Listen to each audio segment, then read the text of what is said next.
ಈಗ ನೋಡೋಣ ರಾಜ್ಯದ ಸಂಕ್ಷಿಪ್ತ ಸುದ್ದಿಗಳ ಕ್ವಿಕ್ ರೌಂಡ್ ಅಪ್. ಪ್ರಧಾನಿ ನರೇಂದ್ರ ಮೋದಿ ಮನ್ ಕಿ ಬಾತ್ನಲ್ಲಿ ಕನ್ನಡಿಗ ಜಾನಪದ ಗಾಯಕ ವೆಂಕಪ್ಪ ಅಂಬಾಜಿ ಸುಗತೇಕರ್ ಸಾಧನೆಯನ್ನ ಕೊಂಡಾಡಿದ್ದಾರೆ. ಬಾಗಲಕೋಟೆ ಗೊಂದಲಿ ಪದ ಹಾಡುಗಾರ ಭಾರತದ ಸಂಸ್ಕೃತಿ ಗಾಯನಗಳಿಗೆ ಕೊಡುಗೆ ನೀಡಿದ್ದಾರೆ.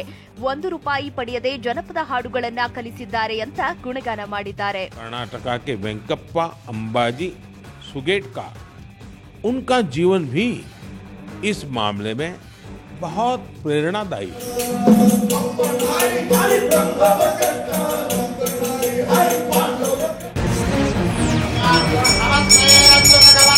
ಬಳ್ಳಾರಿಯ ಐತಿಹಾಸಿಕ ಕೋಟೆ ಮಲ್ಲೇಶ್ವರನ ಜಾತ್ರೆ ಅದ್ಧೂರಿಯಾಗಿ ನಡೆದಿದೆ. 7 ದಿನಗಳ ಕಾಲ ಜಾತ್ರೆ ನಡೆಯಲಿದ್ದು ನಿನ್ನೆ ರಥೋತ್ಸವ ನಡೆದಿದೆ.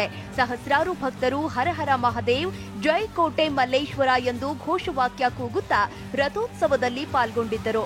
ಆದರೆ ಚಕ್ರದ ಬೇರಿಂಗ್ ಸಮಸ್ಯೆಯಿಂದ ತೇರು ಅರ್ಧದಲ್ಲೇ ನಿಂತು ಭಕ್ತರಲ್ಲಿ ಆತಂಕ ಮೂಡಿಸಿತ್ತು.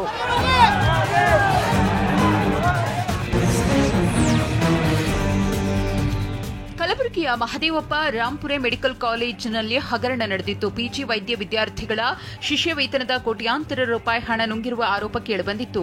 ಈ ಬಗ್ಗೆ ಟಿವಿ9 ವರದಿ ಪ್ರಸಾರ ಮಾಡಿತ್ತು. ಇದೀಗ ವಿದ್ಯಾರ್ಥಿಗಳು ಕೊನೆಗೂ ಕಲಬುರಗಿ ಸೈಬರ್ ಕ್ರೈಂ ಠಾಣೆಗೆ ದೂರು ನೀಡಿದ್ದಾರೆ. ಆದರೆ ದೂರು ಸ್ವೀಕರಿಸಲು ಪೊಲೀಸರು ಸತಾಯಿಸಿದ್ರಂತೆ.